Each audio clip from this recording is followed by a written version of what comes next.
Mereka dari mana tinggal rasanya? Iya. Dari mana?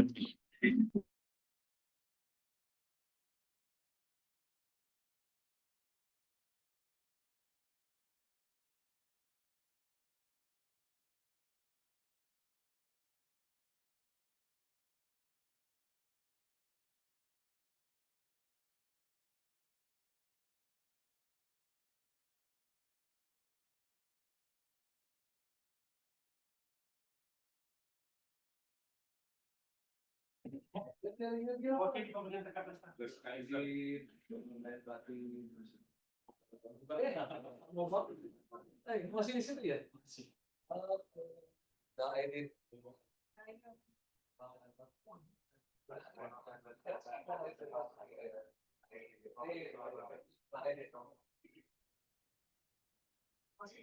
Masih Pak. Atas masih Abi. Masih.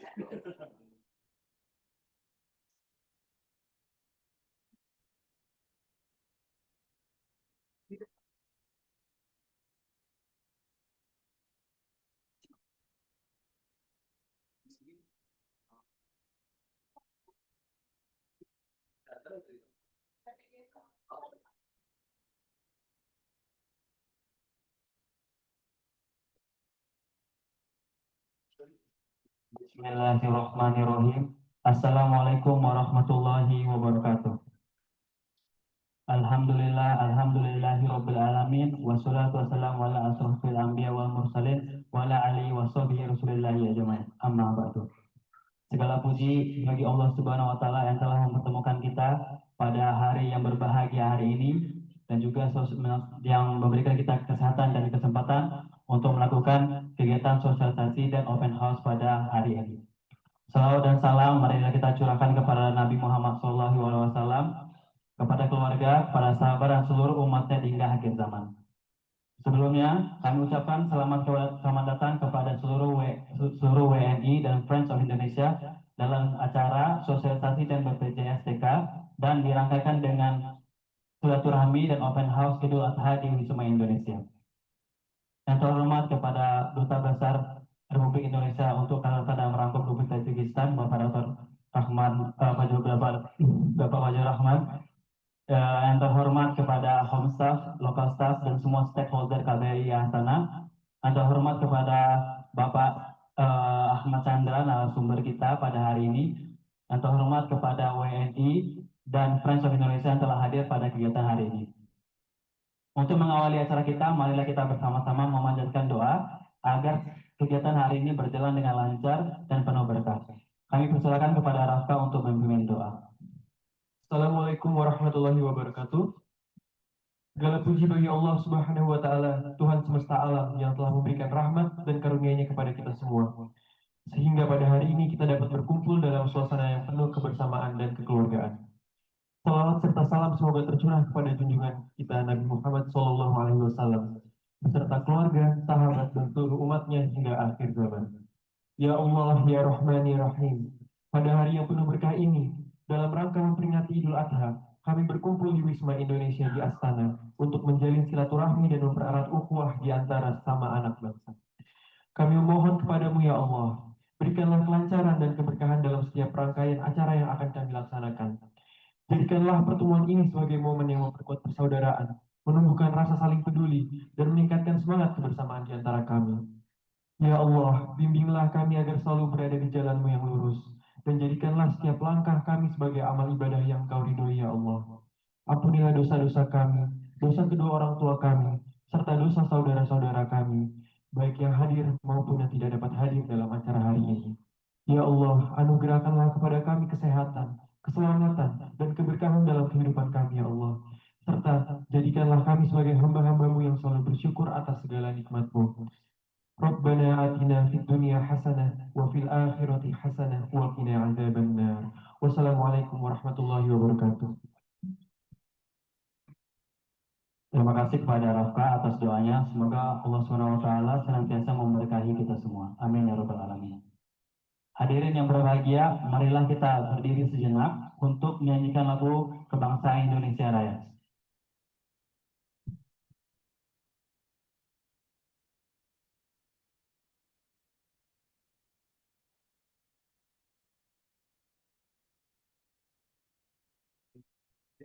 Di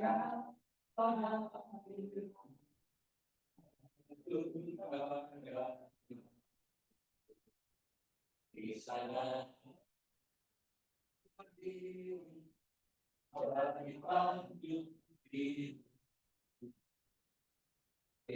Indonesia bangsa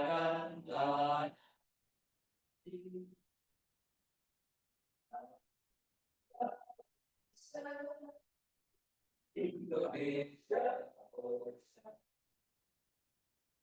hiduplah anakku hiduplah negeri bangsaku semua guna jiwanya banyak untuk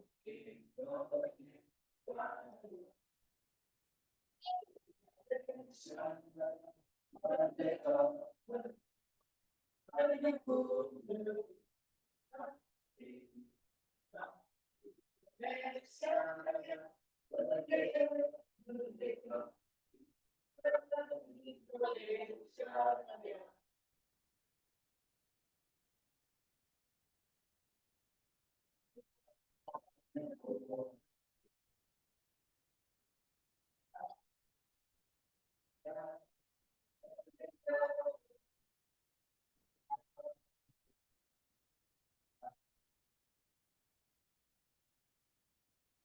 Terima kasih, silakan duduk kembali.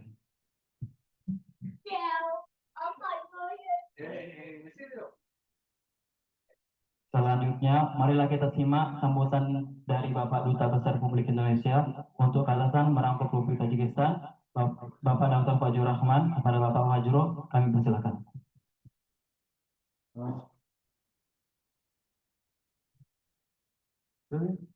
Assalamualaikum warahmatullahi wabarakatuh. Om Swastiastu, Namo Buddhaya, salam kebajikan. Halo, selamat Hari Raya Idul Adha 1446 Hijriah. Mohon maaf lahir dan batin. Sebelum kita melanjutkan acara yang sudah dirancang dengan sangat baik oleh Ibu Birma, yaitu dalam rangka menyambut Hari Raya Idul Adha, sekaligus juga ada acara untuk sosialisasi terkait dengan ada berbagai, termasuk salah satu BPJS TK. Kita berdiri deh menurut saya karena kita sama-sama juga merancang acara ini untuk mendoakan almarhum Ni Putu dari Widiantari. Kita berdiri sebentar deh, kita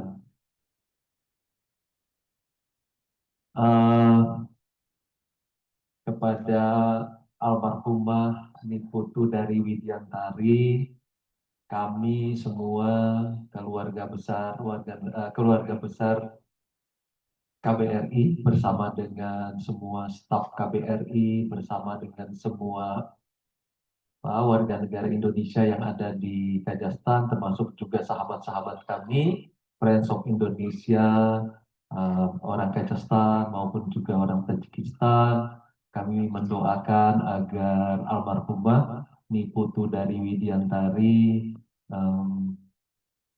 diterima oleh Allah Subhanahu wa Ta'ala. Dan kemudian kita bersyukur Ni Putu dari Widiantari sekarang sudah sampai ke kampung halamannya di Jembrana, ya, di Jembrana, Bali, untuk diupacarakan sesuai dengan adat istiadat Hindu Bali. Kita merenung sejenak. Saya dalam agama Islam saya ingin membaca basmalah, kemudian yang ada dalam agama lain silakan. Tetapi pada intinya adalah walaupun Ni Putu dari Widiantari beragama Hindu Bali, ya, tetapi ada baiknya sebagai manusia kita mendoakan Ni Putu agar mencapai jalan yang baik sesuai dengan kepercayaannya Hindu Bali. Berdoa mulai. Bismillahirrahmanirrahim.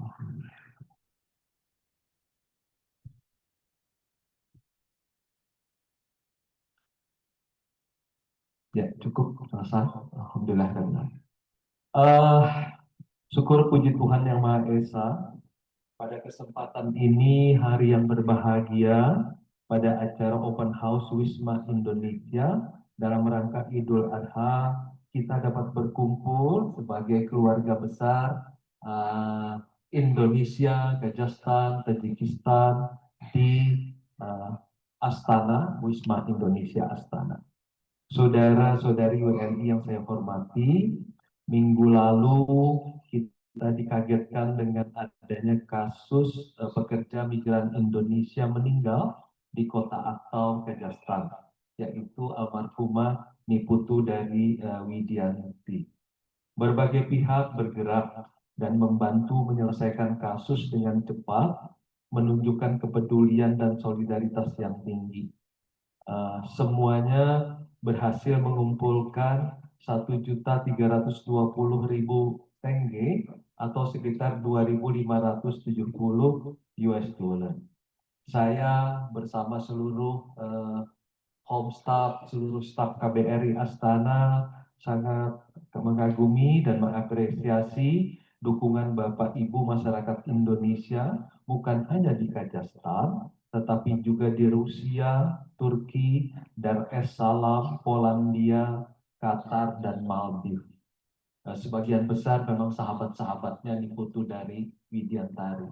Tetapi juga kita semua yang ada di sini, sekali lagi terima kasih atas dukungan karena ada beberapa hal yang juga memerlukan bantuan tersebut. Nanti Ibu Firma yang akan lebih banyak bisa bercerita tentang hal tersebut.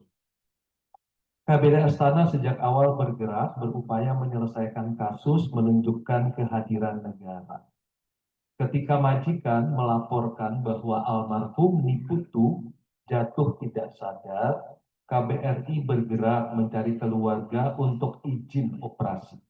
Dan ketika meninggal, Ibu Firma dan tim langsung berupaya meminta tanggung jawab majikan atau pemberi kerja untuk biaya medis dan pemulangan, mengkoordinasikan berbagai pihak di Kazakhstan dan di Indonesia untuk percepatan penyelesaian kasus.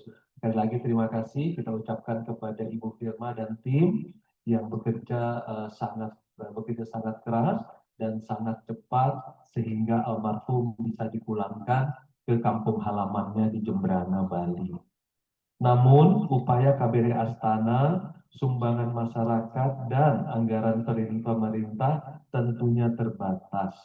Sehingga, sekali lagi saya mohon inisiatif dan tanggung jawab Bapak Ibu untuk melakukan upaya mandiri dalam mempersiapkan perjalanan dan keberadaannya di Kazakhstan dan di Tajikistan. Jadi, kita belajar bersama-sama, termasuk saya, dari kasus meninggalnya Niputu dari Widiantari supaya agak lebih ke depannya mudah-mudahan lebih mudah bagi kita apabila menghadapi yang sesuatu yang sebenarnya juga tidak kita harapkan bisa berjalan dengan baik. Yang pertama, ini berkali-kali Ibu Firma menyampaikan di dalam grup, WhatsApp grup, yaitu memverifikasi kontrak kerja. Bagi yang bekerja, khususnya kami mohon sekali agar menggunakan layanan verifikasi kontrak kerja ke KBRI Astana. Karena di dalam template kontrak kerja yang telah disiapkan oleh KBRI Astana, telah mencantumkan pasal asuransi medis dan pemulangan jenazah yang harus ditanggung majikan. Mengikuti aturan dan standar Indonesia, Kazakhstan, dan Tajikistan. Kita berdoa mudah-mudahan ini tidak terjadi, tetapi mempersiapkan diri tentu tidak salah, khususnya demi kepentingan Bapak dan Ibu WNI. Sekali lagi saya ingin menekankan bahwa verifikasi kontrak kerja telah mencantumkan pasal asuransi medis. Jadi di rumah sakit Ibu Firma ya, asuransi medisnya. Dan pemulangan jenazah yang harus ditanggung oleh majikan.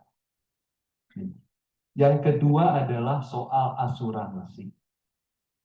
Asuransi ketenagakerjaan yang nanti akan disampaikan juga oleh Bapak Ahmad Chandra atau BPJS-TK itu sama pentingnya. Kebetulan almarhumah Niputu dari Widyantari memiliki akun, sekali lagi memiliki akun BPJS-TK yang masih aktif. Sehingga meski tidak dapat memperoleh benefit biaya rumah sakit dan tiket pemulangan, di sini karena bukan kecelakaan kerja. Jadi karena bukan kecelakaan kerja, almarhumah itu tidak dapat memperoleh benefit biaya rumah sakit dan tiket pemulangan. Namun yang bersangkutan dapat mengklaim death benefit yaitu 85 juta rupiah. 85 juta rupiah dan beasiswa hingga sarjana bagi dua anaknya. Jadi alhamdulillah karena BPJS-TK-nya masih aktif, walaupun bukan kecelakaan kerja, Niputu masih dapat death benefit 85 juta rupiah dan beasiswa hingga S1 bagi kedua anaknya. Jadi walaupun Niputu sudah almarhum, tetapi beliau bisa mendorong anaknya, dua orang anaknya untuk menyelesaikan sarjana. Bagaimana caranya? Silakan nanti didengarkan baik-baik narasumber kita Pak Ahmad Chandra ya, Ahmad Chandra dari BPJS-TK.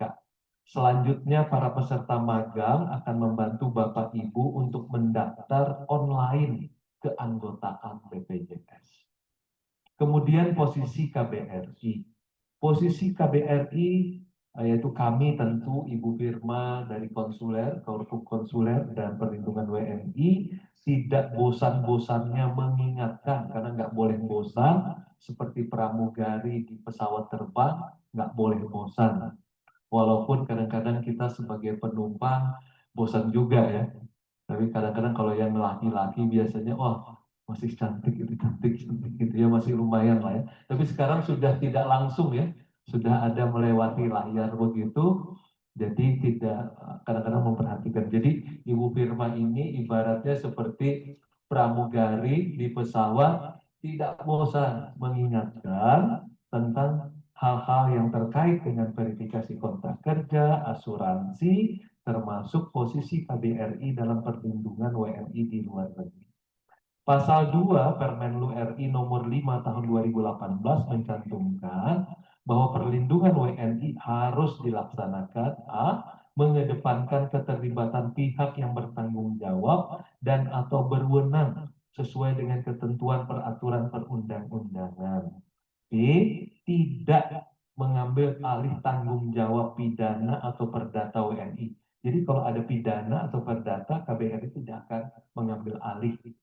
Dan sesuai dengan peraturan perundang-undangan, hukum negara setempat, serta hukum kebiasaan internasional. Jadi KBRI tidak akan mengambil alih pidana dan perdata, dan sesuai dengan ketentuan peraturan perundang-undangan. Bapak Ibu WNI, PMI, dan keluarga adalah pihak pertama yang akan kami minta pertanggungjawabannya dalam setiap kasus.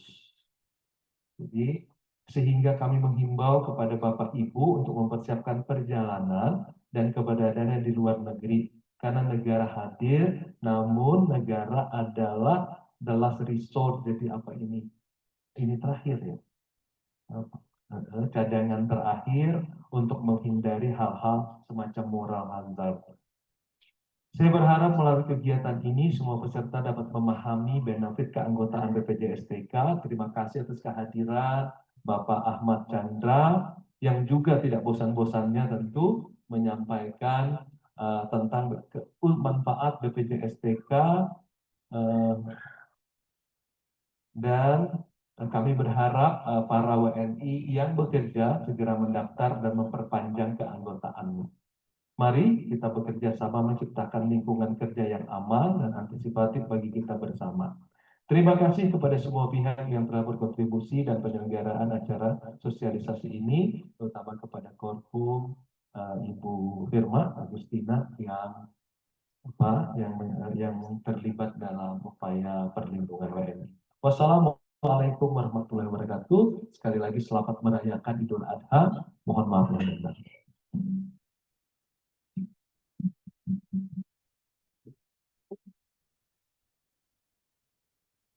Terima kasih kepada Duta Besar atas sambutan dan arahannya.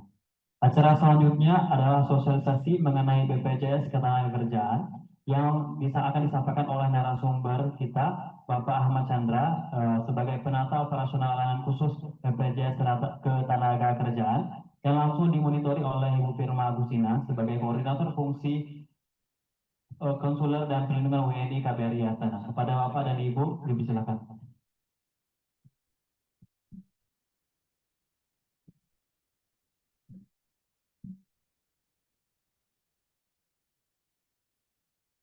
Bismillahirrahmanirrahim. Assalamualaikum warahmatullahi wabarakatuh. Salam sejahtera untuk kita semua. Salam sehat, Bapak Ibu yang terhormat, Pak Dubes, Bu Dubes, Bapak Ibu Home Staff, Bapak Ibu Lokal Staff yang saya sayangi dan banggakan, WNI, pelajar, dan Friends of Indonesia yang telah hadir dalam kegiatan sore hari ini. Alhamdulillah pada kesempatan yang berbahagia ini dalam rangka memperingati Hari Raya Idul Kurban, kita berkesempatan untuk juga berkumpul untuk mendengarkan dan mungkin refresh kalau yang sudah pernah mendengarkan mengenai BPJS TK, kita sekarang juga akan mendengarkan mengenai lagi mungkin ya ada update terbaru mengenai benefit dari BPJS TK langsung dari sumbernya yaitu BPJS Ketenagakerjaan yang akan dibawakan oleh Pak Ahmad Chandra. Pak Ahmad Chandra adalah kontrapat utama kami Pak Dubes di BPJS Pusat yang juga ketika sosialisasi dengan PWNI, beliau yang menjadi narasumber. Jadi kita langsung ambil dari pusatnya. Kemarin juga beliau yang memberikan informasi mengenai keanggotaan Mbak Ari. Jadi langsung cepat gitu ya. Mungkin ada beberapa yang diterabas gitu sampai bisa langsung cair 85 juta tanpa menunggu keputusan dari pengadilan mengenai ahli waris, Pak. Langsung diterima ya. Ketika jenazahnya datang langsung diterima. Jadi Pak Ahmad Chandra jabatannya di BPJS TK adalah penata operasional layanan khusus BPJS Ketenagakerjaan. Tanpa memperpanjang waktu supaya kita bisa melanjutkan ke acara syukuran dan silaturahmi Idul Adha, kepada Pak Ahmad kami persilahkan. Oh ya, tapi mungkin kata Pak Ahmad tadi siapa aja yang hadir ya saya gitu. Mungkin saya fokus ke PMI-nya belum, yang pekerjanya Pak Ahmad di sini yang hadir baru Mas Sufi. Mas Sufi. Kelihatan nggak di Zoom? Kelihatan. Ada satu, jadi di bidang hospitality ya, beliau adalah chef, kemudian nanti akan datang salah satu terapis juga. Alhamdulillah dua-duanya bekerja di Ritz-Carlton, jadi memang salah satu hotel yang cukup bergengsi di Astana. Tapi katanya Mbak Dika juga mau daftar tuh BPJS TK Mas Sufi, jadi Mas Sufi juga harus dong. Berapa biayanya nanti buat BPJ buat orang Ritz-Carlton mah kecil. Satu kali tip juga udah bayar ya. Berapa biayanya? Ini datang Mbak Dika. Hidup kami dong. Bisa. Ya. Jadi kemudian ya mungkin Pak ini izin berikan waktu 10 menit aja ya maksimal supaya nanti lebih banyak ke tanya jawabnya gitu. Ini dari sosialisasi ini dari Zoom-nya ini kita akan rekam karena Pak Dubes memang kita waktunya kurang pas ya buat teman-teman yang bekerja, karena ternyata di Kazakhstan itu katanya treatmentnya berbeda-beda, ada yang bilang ini libur, ada yang enggak gitu. Jadi ini akan direkam dan kita upload di YouTube. Di YouTube KBRI Astana, nanti kita sebarkan lagi di UNI, semoga bisa menjadi rujukan bagi Bapak Ibu yang akan tertarik dengan benefit BPJS TK. Selanjutnya setelah kegiatan juga kita sudah mengaturkan teman-teman magang untuk membantu pendaftaran baik yang hadir di sini maupun yang yang online. Jadi udah ada yang WhatsApp ke Rafka tadi, tolong bantu untuk jadi anggota gitu Pak Chandra. Gitu ya Pak Chandra. Mungkin kami persilahkan 10 menit. Silakan Pak Chandra. Baik, bismillahirrahmanirrahim. Assalamualaikum warahmatullahi wabarakatuh. Suara saya terdengar jelas ya, Bapak Ibu. Yang terhormat Bapak M. Fajrul Rahman selaku Dubes RI Astana, yang saya hormati rekan-rekan home staff dan local staff KBRI Astana, dan yang saya banggakan teman-teman warga negara Indonesia yang berada di daerah Astana dan sekitarnya, Kazakhstan dan sekitarnya.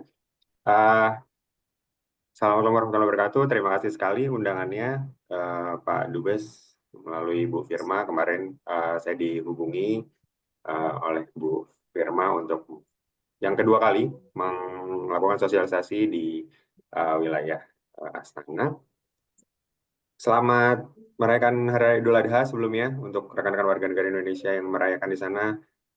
Mohon maaf lahir dan batin. Semoga kurban kita hari ini dan 3 hari ke depan dapat diterima pahalanya oleh Allah Subhanahu wa Ta'ala.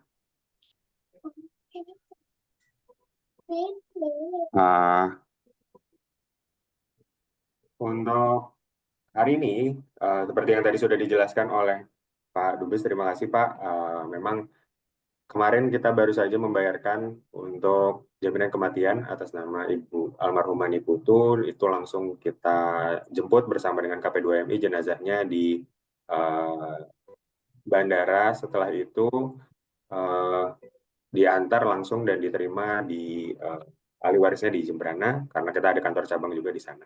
Nah, untuk hari ini kami akan menjelaskan terkait dengan jaminan sosial BPJS Ketenagakerjaan, di mana jaminan sosial ketenagakerjaan di sini kami melaksanakan sejak tahun 2017 sampai dengan hari ini.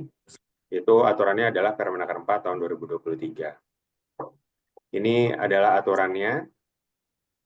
Nah, untuk menurut Undang-Undang 18 tahun 2017, yang menjadi PMI adalah warga negara Indonesia yang bekerja pada pemberi kerja berbadan hukum ataupun yang bekerja pada pemberi kerja perseorangan.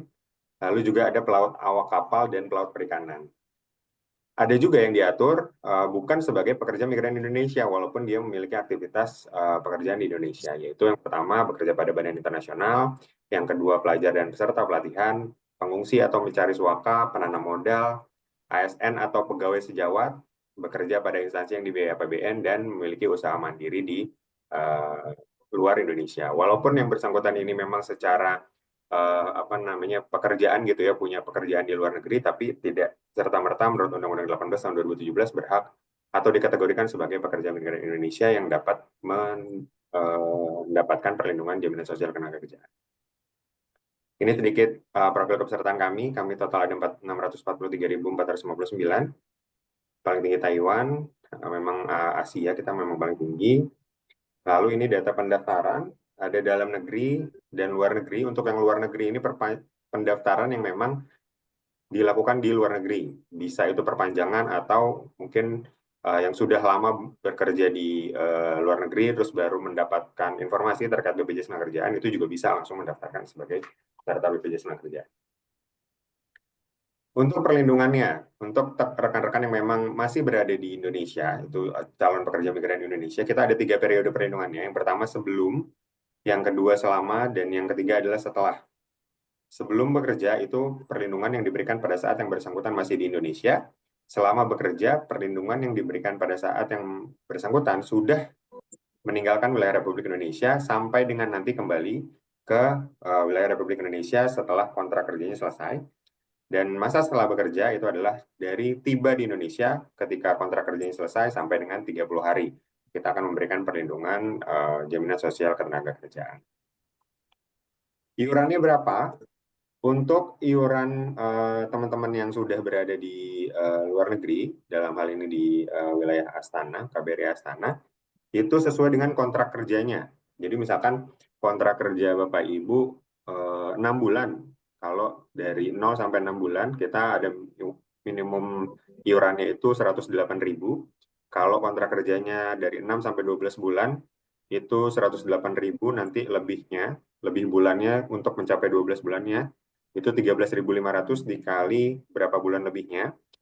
Kalau di atas 12 bulan sampai 24 bulan, itu perhitungannya minimumnya 189.000, ditambahkannya 13.500 dikali berapa bulan lebihnya sebelum sampai ke 24 bulan.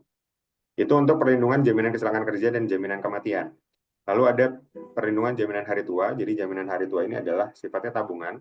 Berapa besar iuran yang dibayarkan nanti akan kembali lagi ke rekan-rekan peserta BPJS Ketenagakerjaan yang memang bayar iuran JHT. Ini simulasinya, tadi yang saya bilang, kalau 9 bulan berarti perhitungannya 180.000, itu iuran minimumnya 108.000 untuk 6 bulan. Lebih 3 bulannya 13.500 dikali 3. Pun juga dengan kalau di atas 24 bulan, lebihnya dari 24 bulannya itu dikali 13.500. Ini tata cara daftarnya. Ini untuk yang di dalam negeri, dan skemanya ada yang lewat pelaksana penempatan atau P3MI atau juga bisa perseorangan. Nah, ini mungkin yang menjadi concern teman-teman di wilayah KBRI Astana.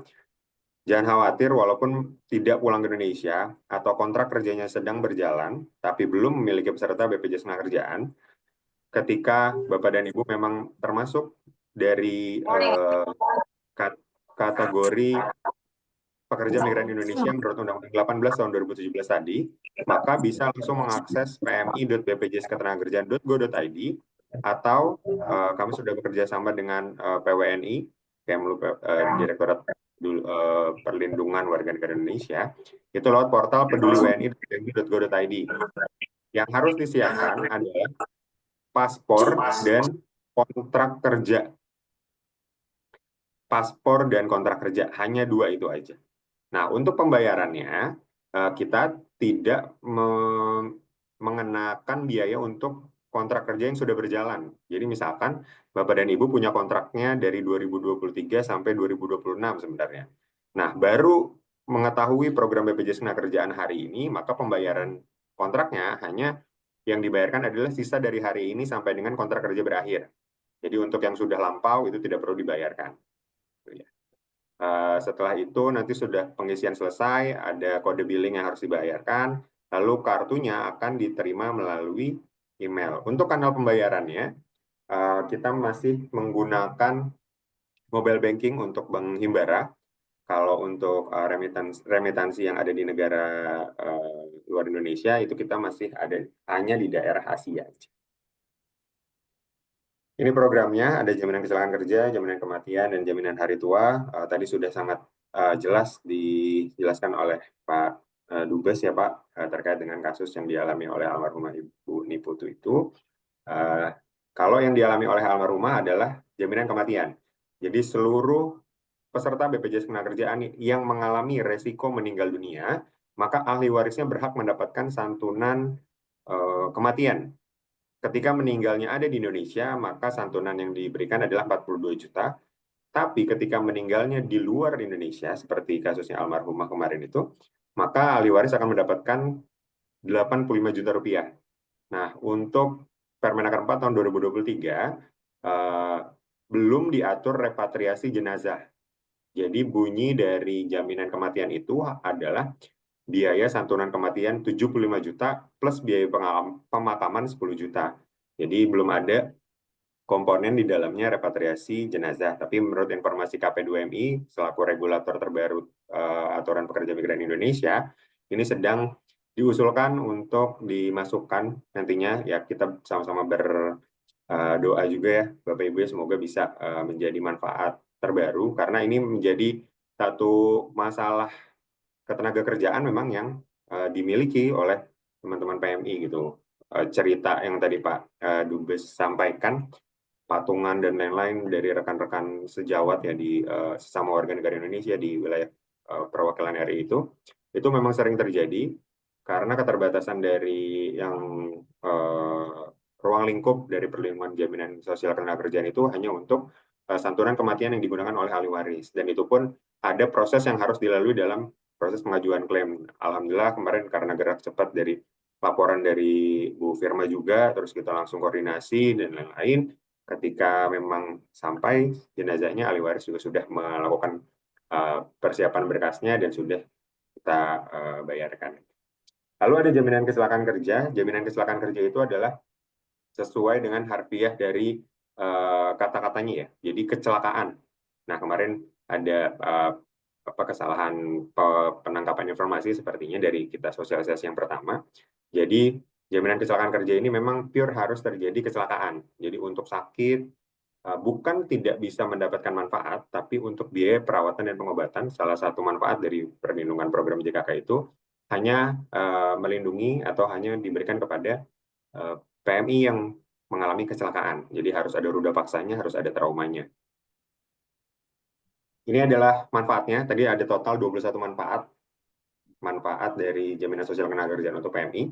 Di jaminan kecelakaan kerja itu ada perawatan dan pengobatan akibat kecelakaan kerja di Indonesia ataupun di negara penempatan, termasuk kekerasan fisik dan pemerkosaan. Nah, kalau biaya perawatan dan pengobatan ini seperti yang tadi saya bilang, pure harus ada kecelakaannya. Memang terbatas hanya untuk pekerja migran Indonesia yang menjadi peserta BPJS Ketenagakerjaan yang mengalami kecelakaan kerja. Itu dapat apa aja? Biaya perawatan dan pengobatan kalau dia dirawatnya di luar Indonesia, maka kita berikan maksimal 50 juta rupiah untuk reimbursement. Ada di yang atas, maksimal 50 juta rupiah.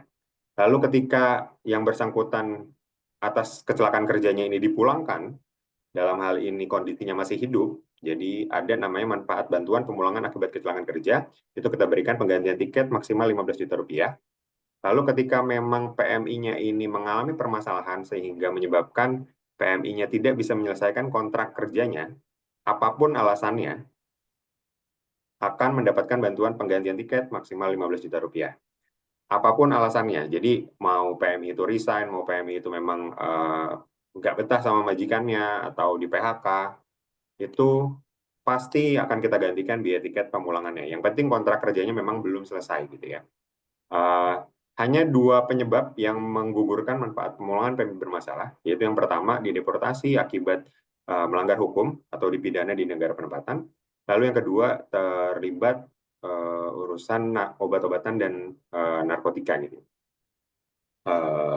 Dua penyebab itu, maka penggantian tiket dengan berat hati kita tidak bisa memberikan kepada PMI.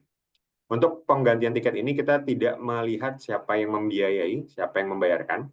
Walaupun PMI-nya ini dibayarkan tiketnya oleh majikannya, karena memang tadi Pak Dubes sampaikan pentingnya ada endorsement kontrak kerja di situ untuk melindungi salah satunya untuk repatriasi, bukan hanya jenazah, tapi pada saat mungkin ketika kondisi sakit, repatriasi sakit, itu kita bisa memberikan manfaat maksimal 15 juta rupiah, walaupun dibayarkan oleh majikannya, walaupun dibayarkan oleh pemberi kerjanya, tapi kita tetap BPJS Ketenagakerjaan wajib untuk memberikan manfaat tersebut. Yang penting ada kwitansi. Jadi Bapak dan Ibu ketika memang nanti tidak bisa berhasil menyelesaikan kontrak kerjanya, tetap harus memintakan kwitansi pembelian tiketnya kepada pihak yang membayarkan, supaya Bapak dan Ibu nantinya bisa mendapatkan manfaat penggantian tiket maksimal 15 juta rupiah tadi. Lalu untuk gagal ditempatkan dan ditempatkan tidak sesuai PK, ini adalah untuk PMI yang sudah tiba di negara penempatan, tetapi tidak jadi bekerja. Yang pertama, kalau gagal ditempatkan, alasannya karena ada pembatalan dari perjanjian kerja secara sepihak ketika pekerjaan memang belum dimulai.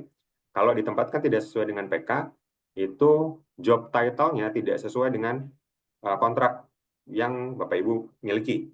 Ketika sudah tiba di kantor atau di majikannya, yang tadinya kontrak kerjanya itu misalkan disuruh jadi chef, tapi ternyata ditempatkan menjadi selain chef gitu ya, bisa ekstrimnya mungkin customer frontliner mungkin. Nah itu Bapak dan Ibu boleh menolak untuk bekerja dan melaporkan kepada KBRI, lalu nanti KBRI akan melaporkan ke BPJS Ketenagakerjaan. Nanti BPJS Ketenagakerjaan akan memberikan manfaat lamsam sebesar 25 juta rupiah plus penggantian tiket pulang ke Indonesia maksimal 15 juta rupiah. Lalu ketika kecelakaan kerja, diputus hubungan kerjanya, ada manfaat lagi yang akan kita berikan sesuai dengan periode kontrak kerja yang memang sudah dijalankan oleh PMI tersebut. Ketika PHK-nya bukan karena kecelakaan kerja dan dilakukan sepihak oleh pemberi kerja, itu manfaatnya diberikan lamsam 1,5 juta rupiah. Lalu ketika dalam perjalanan ada kehilangan barang yang tercatat di bagasi penerbangan ataupun di bagasi transportasi yang digunakan, itu kita ada manfaat kerugian atas tindakan pihak lain dengan mengganti value dari biaya barang yang hilang dengan maksimal 10 juta rupiah. Lalu ketika dia terjadi di Indonesia, terjadi kecelakaan kerja di luar negeri, terus pulang ke Indonesia masih butuh perawatan, kita masih tetap memberikan biaya perawatan dan pengobatan. Tapi sifatnya bukan reimbursement. Kalau tadi di negara penempatan, reimbursement dan maksimal 50 juta rupiah. Tapi ketika pulang ke Indonesia, itu masih butuh perawatan dan pengobatan akibat kecelakaan kerja yang dia alami di negara penempatan, itu biayanya kita cover sampai dengan sembuh. Dan tidak perlu ada mekanisme reimbursement ketika yang bersangkutan memang datang ke rumah sakit yang merupakan mitra dari BPJS Ketenagakerjaan. Terus atas dasar kecelakaan kerja tersebut ada kondisi akhir berupa cacat atau meninggal dunia, itu akan mendapatkan manfaat lagi, manfaat uang tunai dari BPJS Ketenagakerjaan. Lalu ada juga beasiswa ketika meninggal dunianya karena kecelakaan kerja, tidak melihat lokasinya mau di Indonesia ataupun di negara penempatan, maka pasti akan mendapatkan beasiswa untuk 2 orang anak dari ahli warisnya dari TK sampai dengan perguruan tinggi sesuai dengan pendidikan yang sedang ditempuh. Itu dilakukan pengajuannya tiap bulan, jadi memberikan bukti dari sekolah, surat keterangan aktif sekolah. Untuk jaminan kematian, ini seperti yang tadi sudah saya sampaikan di awal, ketika meninggalnya terjadinya di Indonesia itu dapatnya 42 juta rupiah, tidak mendapatkan beasiswa. Tapi kalau terjadinya di luar negara Indonesia, dapatnya 85 juta rupiah plus beasiswa untuk 2 orang anak. Ini yang kemarin kita sudah salurkan ke ahli waris dari Ibu Fatimah Ibu. Kalau jaminan hari tua, jumlah iuran yang tadi sudah dibayarkan di depan, yang sifatnya pilihan tadi, akan dikembalikan full ketika Bapak dan Ibu tidak bisa menyelesaikan kontrak kerja atau status hubungan kerjanya memang sudah berakhir, pulang ke Indonesia, akan kita berikan. Untuk perbandingan dari asuransi yang ada di negara luar Indonesia dengan BPJS Ketenagakerjaan, ini ada 6 yang sudah kita lakukan komparasi yang menjadi keunggulan dari BPJS Ketenagakerjaan. Yang pertama, kecelakaan kerjanya kita melindungi dari awal di Indonesia sampai dengan kembali lagi ke Indonesia. Jadi tidak hanya di negara penempatan. Lalu yang kedua, ketika yang bersangkutan dipulangkan dengan kondisi tidak meninggal dunia, maka dapat tadi mendapatkan biaya penggantian tiket 15 juta rupiah maksimal. Lalu ada PHK sepihak. Ada beasiswa juga kita berikan kerugian akibat kesalahan pihak lain. Dan ada bantuan bagi PMI yang mengalami pemerkosaan dengan dibuktikan oleh visum. Manfaatnya adalah lamsam 50 juta rupiah. Nah, untuk pengajuan klaim, ini kemarin untuk kasus yang almarhumah Bu Niputu ini, mekanismenya dilakukan oleh memang pihak yang punya wewenang untuk melaporkan atau melakukan pengajuan klaim. Jadi KBRI di sini merupakan perwakilan RI, ada di poin nomor 4, merupakan salah satu dari 8 pihak yang memang punya wewenang untuk melaporkan kepada BPJS Ketenagakerjaan ketika ada resiko ketenagakerjaan yang terjadi di negaranya, di wilayah kerjanya gitu ya. Jadi atas laporan dari Bu Firma, kita langsung melakukan verifikasi terkait dengan berapa fax yang dikirimkan, lalu kita langsung kasih ke kantor cabang terdekat dari lokasi keluarga ahli waris peserta kita gitu. Setelahnya dilakukan proses seperti biasa untuk SLA jaminan kematian itu 3 hari kerja setelah dinyatakan dokumen berkas lengkap. Lalu untuk jaminan kecelakaan kerja 7 hari ketika dinyatakan terhitung dari dokumen berkas lengkap. Selain tadi pelaporannya boleh langsung saya via WhatsApp atau ke petugas lainnya, sebenarnya kita juga punya portal, ada portal Iklim PMI. Di situ boleh diajukan oleh keluarga, boleh diajukan oleh 8 pihak yang tercantum di Permenaker 4 tahun 2023, dengan hanya tinggal mengakses, lalu menyiapkan berkas-berkasnya. Nanti berkasnya akan diupload, lalu yang bersangkutan akan mendapatkan jadwal interview dari petugas kami di kantor cabang. Nanti akan dilakukan video call. Setelah sudah di video call, akan ditetapkan, dan setelah itu akan dibayar. Ini adalah kanal layanan kita. Kita di luar negeri saat ini baru 4 ya. Sedang kita usahakan untuk bisa terus menambah sesuai dengan ada Inpres, di mana kita diminta untuk menambah kanal layanan di luar negeri.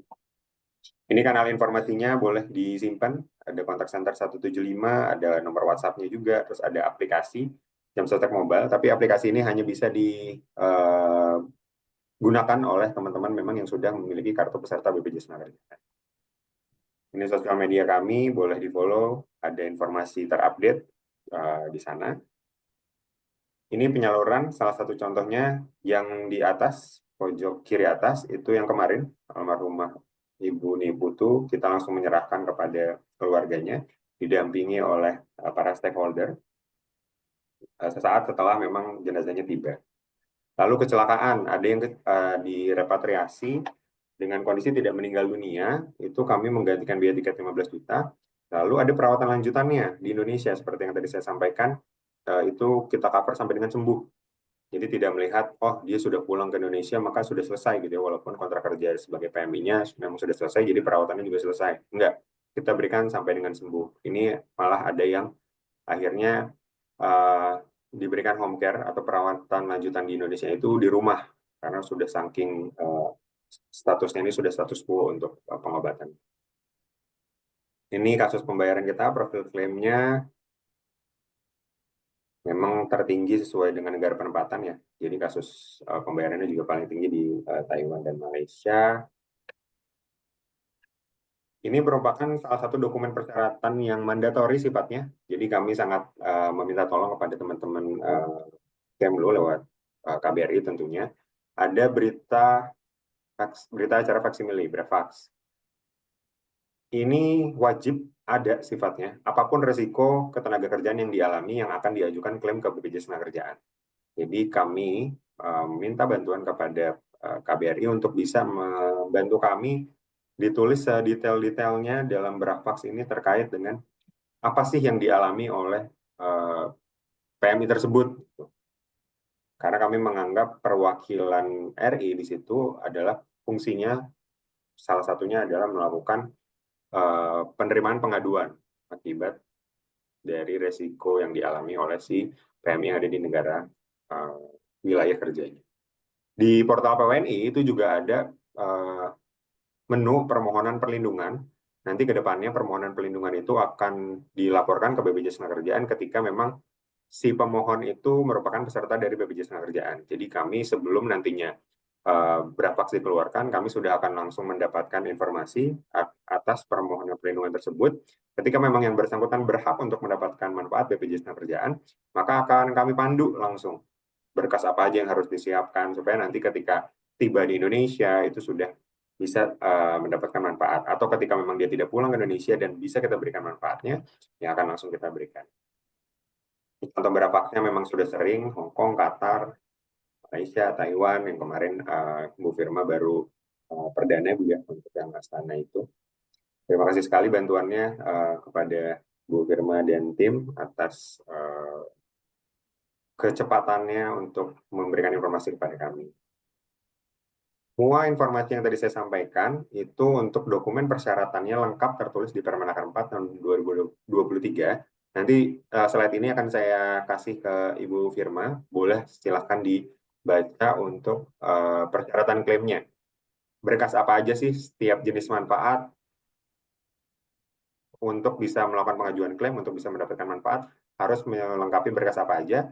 Itu semua ada di Permenaker 4 tahun 2023. Di materi ini sudah kami susun berdasarkan dengan jenis manfaat.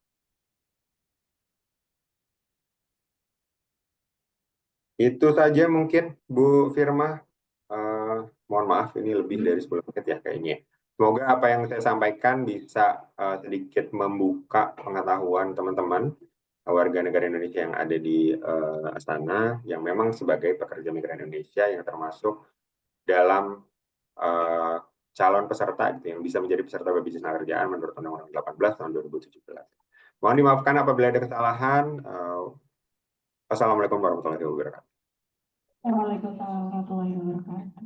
Baik, terima kasih banyak Pak Chandra atas paparannya. Ini memang teman-teman pekerja itu sudah juga diskusi ya Pak Chandra di WhatsApp mengenai BPJS TK ini. Ada yang bertanya dan menyampaikan juga secara japri ke saya. Jadi sebelum saya buka floor kepada Bapak Ibu yang ada di sini, saya mau menyampaikan dulu pertanyaan dari Bapak Ibu yang sudah WhatsApp atau diskusi di grup ya. Yang pertanyaan pertama adalah mengenai kalau mau perpanjang, tadi kan di situ disebutkan juga cukup banyak yang belum terlindungi, khususnya yang butuh perpanjangan. Nah, bagaimana caranya kalau ada Bapak Ibu PMI yang sudah ada di luar negeri, mereka rencananya 1 tahun ternyata mereka pindah negara, nih ada yang kayak gitu di sini, khususnya di kawasan ini Pak Chandra. Jadi dia awalnya itu berangkat ke Uzbek, kemudian nggak betah karena ternyata tidak sesuai dengan PK gitu ya. Padahal dia punya apa? Punya kontrak kerja tapi tidak sesuai, gajinya tidak dibayar, dia pindah ke Kazakhstan dapat yang lebih baik meskipun kerjanya tetap capek gitu ya. Nah, dia udah mau habis nih Pak, tapi di Kazakhstan udah mau habis, udah bulan ini mau habis. Gimana caranya untuk memperpanjang? Orangnya nggak punya kartunya, katanya dia nggak punya kartunya. Gimana cara memperpanjangnya untuk yang sudah ada di sini? Ada juga yang bertanya, saya udah mati tahun lalu. Nah, itu gimana Pak Chandra? Kalau mereka sendiri nggak punya kartunya, itu gimana ngaksesnya, gimana mengaktifasi? Kalau bayar kan kelihatan ya tadi ya, bisa lewat mobile banking segala macam. Tapi cara mengakses akun mereka lagi untuk tahu akunnya tuh nyala atau enggak, ketinggalan berapanya, gimana aktivasinya. Mungkin itu Pak pertanyaan pertama dari saya, dari teman-teman yang ada di sini. Baik, terima kasih Bu Firma. Jadi ini bisa dibantu Bu. Yang pertama melalui portal PWNI dulu. Jadi kan sudah Bu Firma sudah bisa ya, ada akunnya Bu ya, KBRI Astana ya. Gimana? Jadi di portal PWNI itu sudah bisa melakukan pengecekan status kepesertaan dengan menginput nomor NIK, nomor paspor, tanggal lahir. Nanti kelihatan tuh Bu, Ibu masukin dulu di situ. Kalau misalkan memang yang bersangkutan masih aktif status kepesertaannya, itu akan muncul. Tapi gitu. kalau ya kemarin sudah sempat dijelaskan waktu kita terakhir refreshment di bulan Mei kemarin ya, sama Pak Awang dan Pak Andre, Di itu portal sudah ya? kita di portal PWNI sudah kita bukakan karena kita sudah ada PKS ya terkait dengan integrasi sistem. Jadi berdasarkan KTP kakak dan data lapor dirinya mereka ya, kita bisa ngecek ya. Iya, jadi di portal PWNI itu ada untuk pengecekannya, saya lupa untuk menunya apa, tapi nanti boleh dipastikan lagi ke teman-teman PWNI ya Bu. Nanti ada beberapa data yang memang harus diisi untuk pencarian datanya, query datanya. Seingat saya itu adalah NIK atau paspor sama tanggal lahir. Baik. Nah, kalau misalnya udah ketahuan statusnya, untuk aktivasinya gimana nih?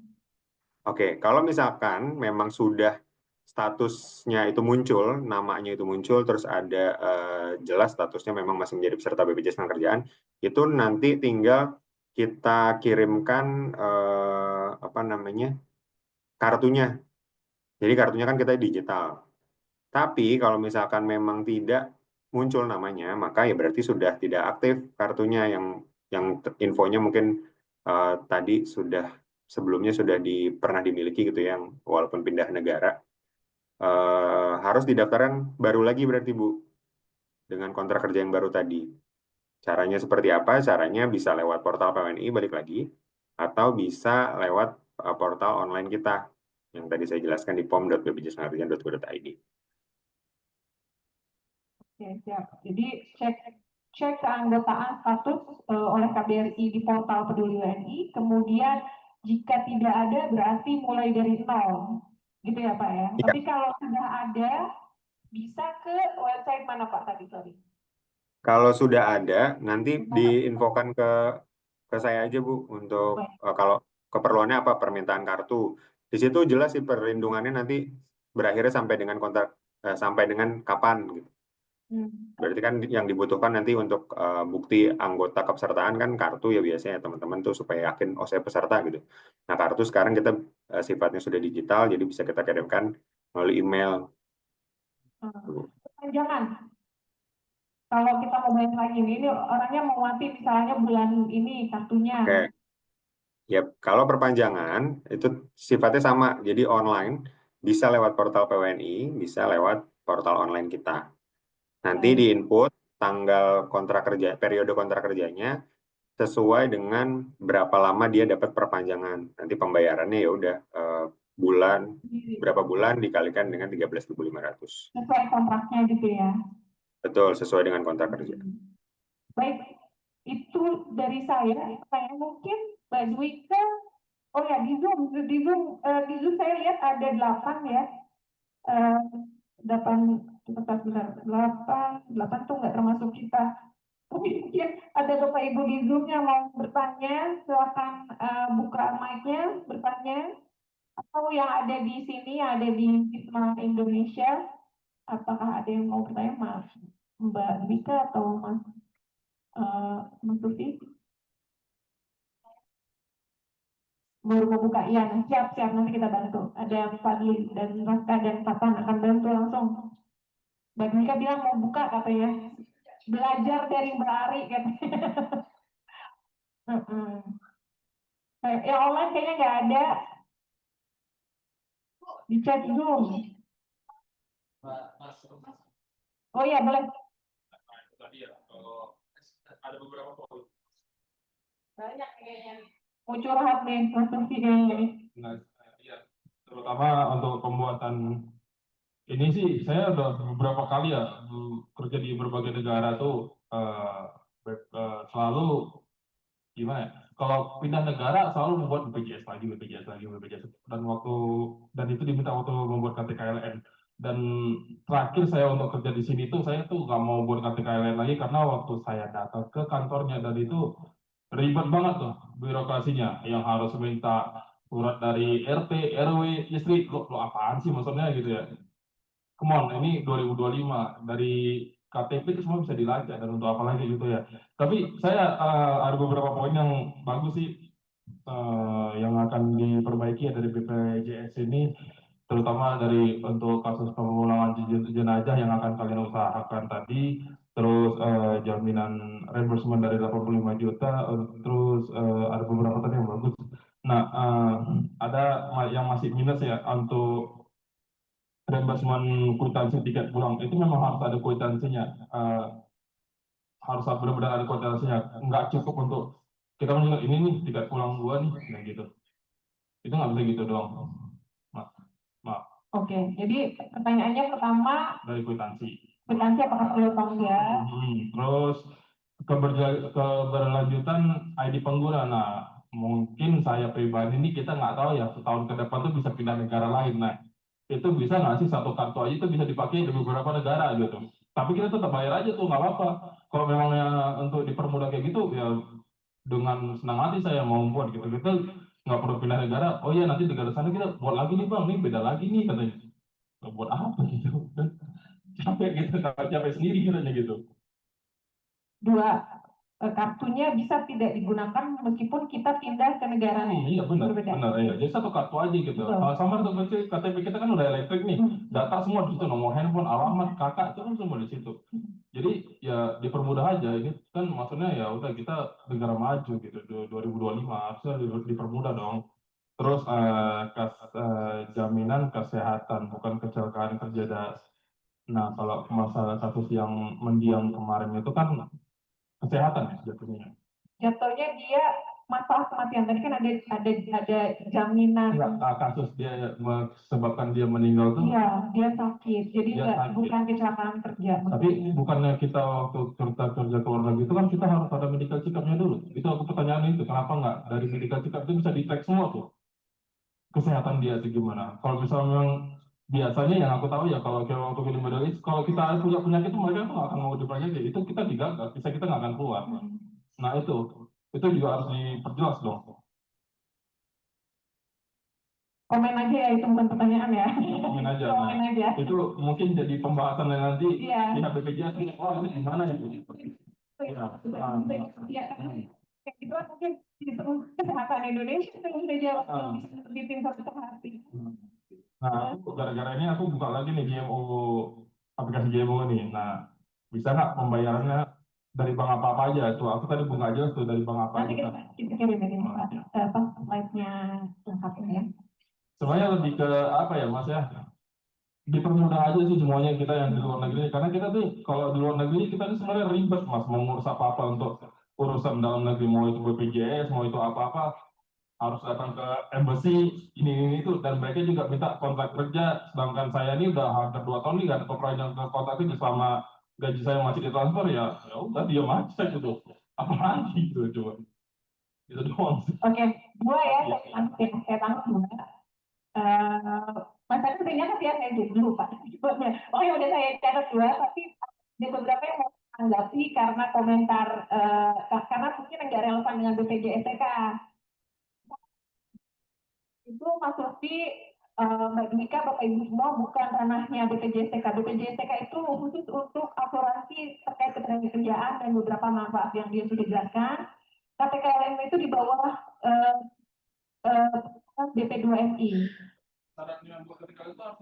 Betul. BPJS-TK sebenarnya gampang. Nanti Bapak kita sendiri udah bantu satu orang dan itu sebenarnya gampang banget ya. Gampang banget.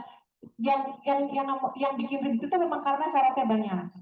Nah, kenapa syaratnya banyak? Sebenarnya ya karena kita udah belajar dari banyak masalah gitu. Kayak kita perhatikan undang-undang mengenai pelindungan TNI itu ribet. Kenapa? Karena banyak banget masalah yang timbul sehingga pemerintah itu berusaha untuk memitigasi masalah-masalah itu.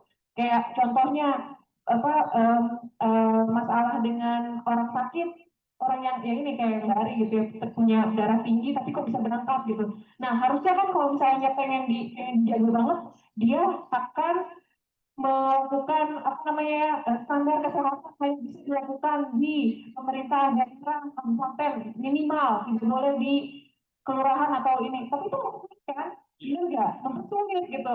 Makanya kayak tapi di satu sisi kita punya pemerintah itu pengen juga bukan hanya pelindungan tapi penempatan, jadi kayak ngebalance gitu loh Mas. Kayak kita juga karena kita sadar bahwa saya di Indonesia itu pekerjaan itu ya nggak sebanyak itu gitu, jadi kita pengen mempermudah juga, tapi di sisi lain kalau misalnya dipermudah jadi ada yang lolos yang sakit kayak gini gitu ya Mas. Jadi kayak kompleks lah, KPKLM itu jadi kompleks karena apa balancing antara pengen mempermudah, ingin melindungi, pengen menyelamatkan tapi ingin melindungi gitu ya Mas. Nanti kita ngobrol ya jauhnya karena ini lagi ada BPJS-TK, jadi kita lebih ke fokus ke pertanyaan dua yang tadi ya.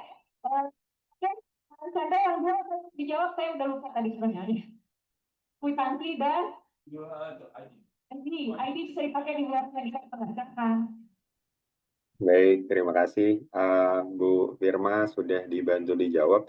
Sebelumnya izin Pak Dubes yang terhormat dan Bu Firma serta rekan-rekan, ini sudah hadir Bapak Iqbal selaku Asisten Deputi Korporasi Institusi dari BPJS Tenagakerjaan. Kalau di KP2M itu bidang penempatan, kalau di kita namanya kepesertaan. Terima kasih Pak Iqbal. Ini kami izin melanjutkan ya Pak. Siap, terima kasih. Salam kenal Pak Dubes, Bapak Ibu semua. Baik, terima kasih. Sebelumnya pertanyaannya dengan Bapak siapa tadi? Saya maaf belum terdengar. Pak Sufi, baik. Terima kasih Bapak. Ini sangat kritis sekali ya Pak. Masukannya memang yang pertama tadi sudah dijawab oleh Bu Firma. Jadi BPJS Tenagakerjaan ini tidak mengurusi IKTKLN atau sekarang namanya IPMI. Lalu pertanyaan kedua, kwitansi.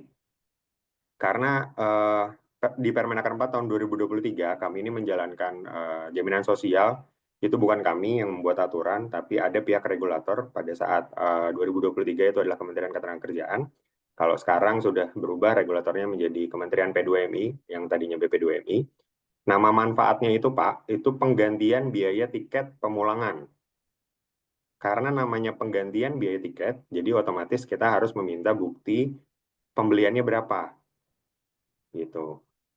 Ketika memang yang bersangkutan tidak bisa menunjukkan biaya berapa sih dia belinya, maka ya kami juga tidak bisa menggantikan karena nggak ada dasarnya.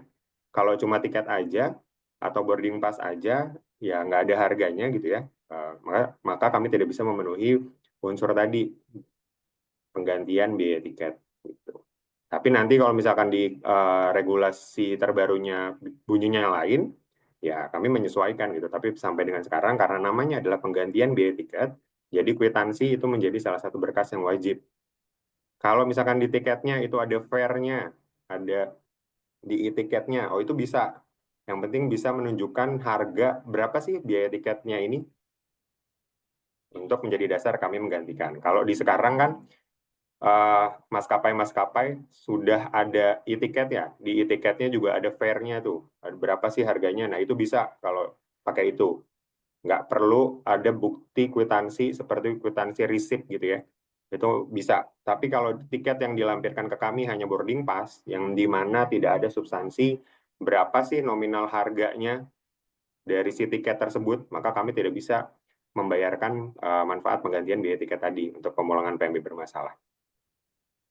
Terus yang terakhir, jadi untuk kami itu Pak, kami tidak melihat, sebenarnya gini, yang kita lihat adalah kontrak kerja. Kalau Pak Sufi tadi menanyakan kemudahan, tolong berikan kemudahan, ini kami sudah salah satunya dengan membuka portal online mandiri untuk pendaftaran online mandiri untuk rekan-rekan PMI yang belum jadi peserta dan ada di negara penempatan, dia tidak pulang ke Indonesia, itu sudah bisa online. Pun sekarang kita juga sudah integrasi sistemnya dengan portal PWNI, bisa langsung diakses. Yang disiapkan apa? Hanya paspor dan kontrak kerja. Kontrak kerja, di situ kita, kalau misalkan memang bunyinya kontrak kerjanya berlaku di negara A, ya udah, untuk melindungi status kerja yang di kontrak kerja yang didaftarkan kita. Ketika Bapak memiliki kontrak kerja yang baru di negara yang lain, maka ya harus membayarkan lagi gitu. Karena pembayaran iuran BPJS Ketenagakerjaan itu hanya dibayarkan sekali, sesuai dengan kontrak kerja yang memang dipegang oleh warga negara Indonesia yang menjadi PMI.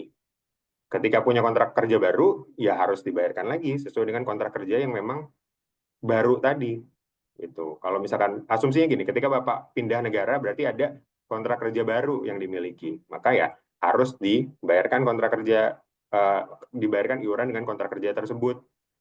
Jadi nggak bisa tuh kita BPJS Ketenagakerjaan, misalkan, oh saya mau bayar 3 tahun aja deh, apapun kontrak kerjanya yang dimiliki gitu.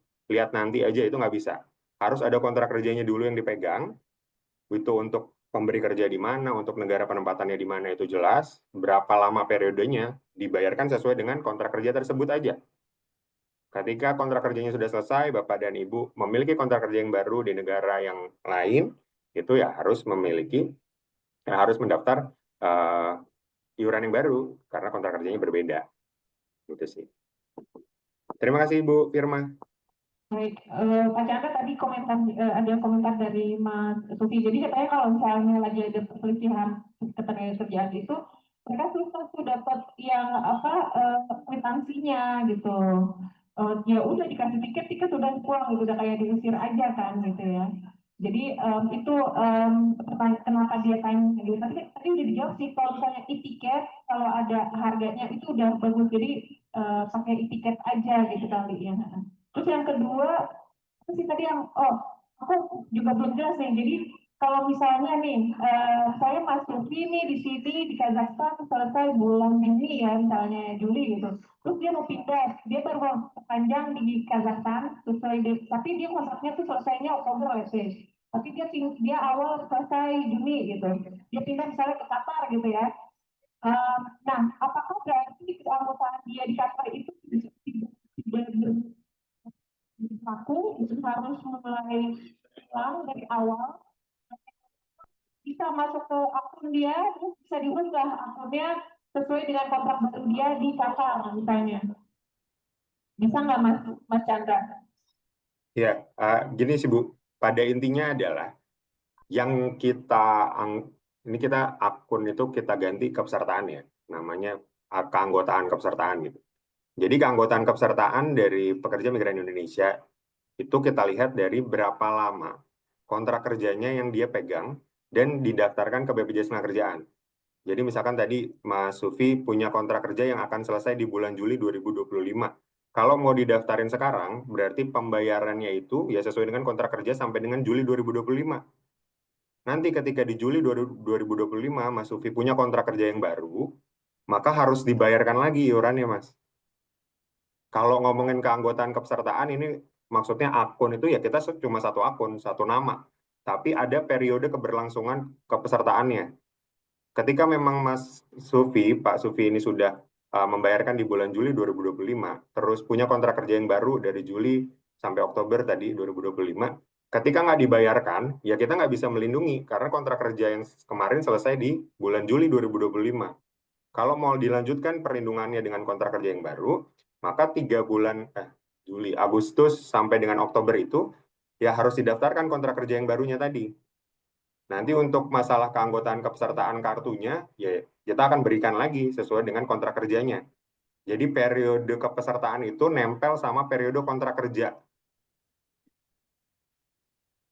Oke, Mas Chandra, masalahnya saya yang sering pindah nih Mas Chandra ini.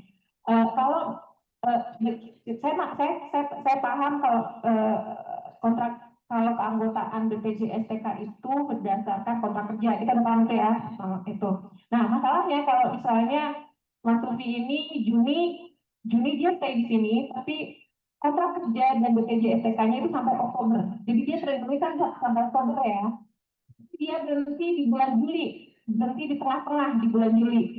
Dia akan terlindungi, kalau asumsi saya, berarti dia masih terlindungi sampai Oktober. Nah, tapi sebenarnya dia nggak ada di Kazakhstan, dia tidak punya kontrak kerja, tidak menggunakan kontrak kerja yang Oktober, tapi dia menggunakan kontrak kerja dia yang baru di Qatar, yang misalnya sampai bulan Juli 2026. Nah, itu gimana Mas? Ininya, perlindungannya, keberlangsungan ininya, tanggapannya, dan oke berarti asumsinya apakah dia harus mulai bayar di bulan Juli atau dia bisa bayar bulan Oktober keanggotaan baru dia? Yes, baik. Kalau gitu berarti kondisinya beda.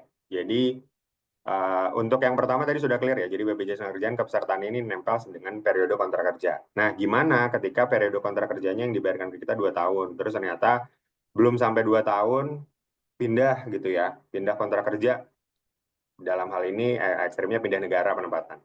Nah, di kami itu melihatnya perlindungan yang kita berikan memang selama yang bersangkutan masih di negara penempatan, atau negara penempatan di sini kalau di undang-undang itu perlindungan selama bekerja dilihatnya hanya luar Indonesia, tidak mengkotakkan negara penempatan yang didaftarkan gitu.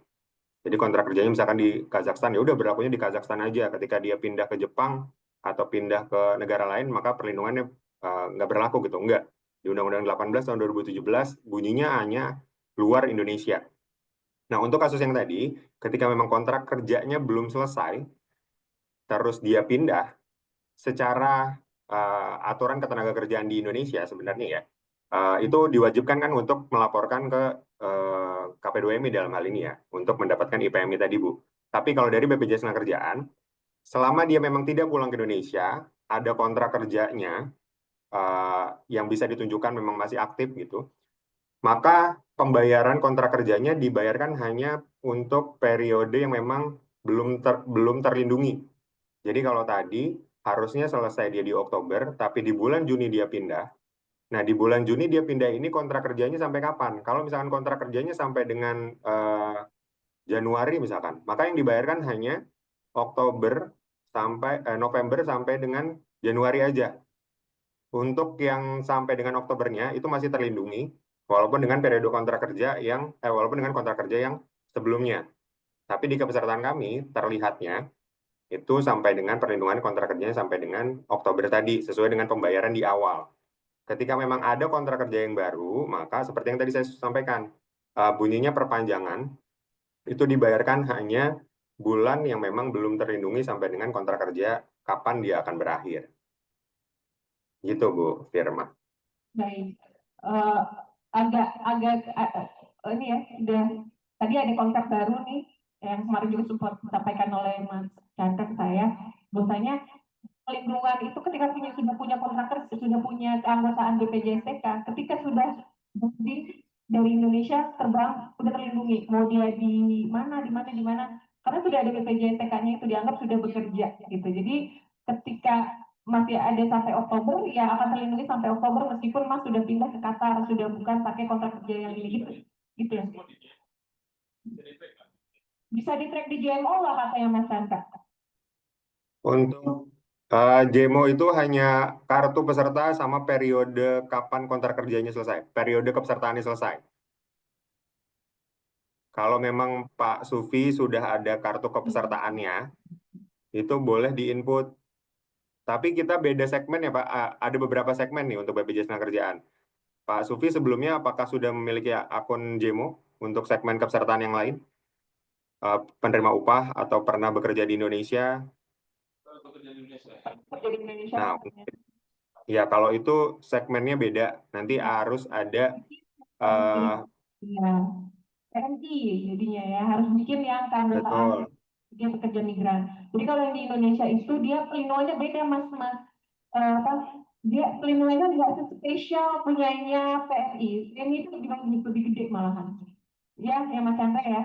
Kira-kira gitu. Betul. Untuk perlindungan, untuk pembayaran iuran itu pun beda. Kalau Mas Sufi pernah bekerja di Indonesia itu kan pembayaran secara bulanan ya sesuai dengan upah. Tapi kalau PMI hanya dibayarkan sekali di depan sesuai dengan kontrak kerja yang dimiliki. Gitu. Dan hanya 1.000 tadi, Bang. Sekarang, ayo ini. Boleh, yang penting ada kontrak kerjanya. Kalau ada kontrak kerja, ada paspor, udah bisa langsung. Pembayarannya minimal tadi 6 bulan 108.000, terus 12 bulan 189. Kemarin kita coba satu ngebantuin, ada satu kasus sengketa ketenagakerjaan juga, langsung besoknya langsung dipecat Mas Chandra. Jadi kayaknya bakal keren itu dia. Jadi nggak apa-apa. Yang penting sudah peserta pada saat resiko terjadi. Iya. Resiko pemutusan hubungan kerjanya tadi terjadi pada saat dia memang sudah menjadi peserta BPJS Tenagakerjaan. Ya udah kita bisa langsung, kita nggak ada masa tunggu aktivasi. Once dibayarkan maka langsung terlindungi. Benar. Oke. Nah, yang saya tangkap tadi, saya kira itu kan tadi waktu di presentasi tadi kan ada per bulan ya. Nah, saya kira Indonesia itu per bulan ya. Per bulan. Kata Mas Sufi, dia bilang dia kirain sama dengan yang di Indonesia hanya dibayar per bulan. Padahal enggak. Jadi kalau untuk yang PMI ini, yang untuk pekerja migran, dia belum berangkat, kerja gitu. Ya, sebelum berangkat atau sesuai dengan kontrak kerja yang penting. Dan dibayarkan hanya sekali di depan. Ya, jadi nanti izin ini karena waktu juga kita ada keterbatasan durasi, mungkin kita stop dulu diskusinya. Nanti bisa japri juga ada kita punya tadi di slide-nya Pak Chandra ada WhatsApp atau gimana Pak Chandra menurut saya gitu kali ya kalau ada pertanyaan lebih lanjut. Ini pertanyaan-pertanyaan yang masuk saya juga sebenarnya mengenai perpanjangan karena mereka takut dengan kasus yang Mbak Arimar yang memang cuma sayangnya di kesehatan itu nggak bisa dijawab oleh BPJS-TK, jadi memang harus dicari oleh pemberi kerja, oleh yang bersangkutan sendiri. Mungkin karena di sini ada Pak Dir Iqbal, apa ada yang mau disampaikan Bapak sebelum saya tutup sesi diskusi ini? Boleh. Terima kasih Bu Firma, Pak Iqbal. Izin Pak, monggo. Terima kasih Pak Chandra, Bu Firma, Pak Dubes, Bapak Ibu sekalian. Terima kasih atas kesempatannya dan kami diberikan bisa menyampaikan ya sosialisasi tentang program BPJS dan juga menerima tadi seperti yang disampaikan Pak Sufi masukan-masukan. Jadi kita Pak dalam tahap ini sedang proses diskusi juga perubahan rancangan undang-undang tentang PMI dan juga peraturan karena sudah menjadi kementerian dari KP2MI-nya. Jadi pasti nanti akan ada keberlanjutan lagi terkait manfaat, kemudian syarat-syarat. Nah, yang tadi sampaikan Pak Sufi bisa menjadi referensi kita untuk kita diskusikan nantinya dengan di Dewan ataupun dengan KP2MI-nya. Kemudian lanjutannya, Bu Firma dan Bapak Ibu sekalian, kita boleh nih kalau belum ada grup WA-nya, kita buat grup WA Bapak Ibu nanti dengan KBRI dan BPJS Ketenagakerjaan. Jadi nanti bisa untuk hal-hal info-info apa terkait tentang ada PMI yang di sana mungkin ada masalah atau diskusi-diskusi lainnya, mungkin nanti bisa secara update. Jadi nanti di situ kita ada cukup banyak timnya ya. Kalau saya memang membackup di sisi kepesertaannya, nanti ada Bu Sinta yang membackup di sisi pelayanan beserta timnya. Mungkin itu sebagai pengantar dari kami. Sekali lagi terima kasih Bapak Ibu semua. Ya, terima kasih banyak Pak Diri Iqbal, Pak Ahmad Chandra. Saya lihat di sini ada Bu Ari Lestari dari BPJSTK. Saya yakin Bapak Ibu sebenarnya juga seperti kami sedang ada di rumah. Sebenarnya sedang libur long weekend ya.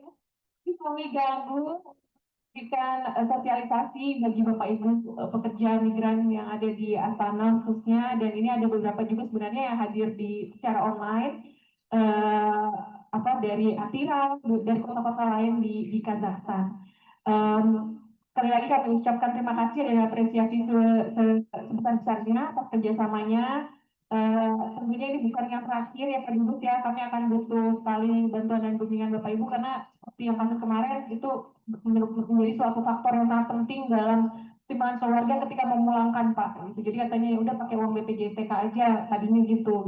Tapi kalaupun pakai uang BPJSTK pun nggak cukup gitu kan, 10.000 dolar gitu kan untuk biaya medisnya gitu ya, untuk kasus Mbak Ari ya. Mungkin itu kegiatan untuk diskusi dan sosialisasi hari ini. Kami ucapkan kembali lagi apresiasi setinggi-tingginya kepada BPJSTK Pusat. Mohon maaf apabila ada kekurangan. Wassalamualaikum warahmatullahi wabarakatuh. Waalaikumsalam warahmatullahi wabarakatuh. Terima kasih Bapak Ibu, terima kasih Pak Chandra, Mas Ari. Terima kasih Pak.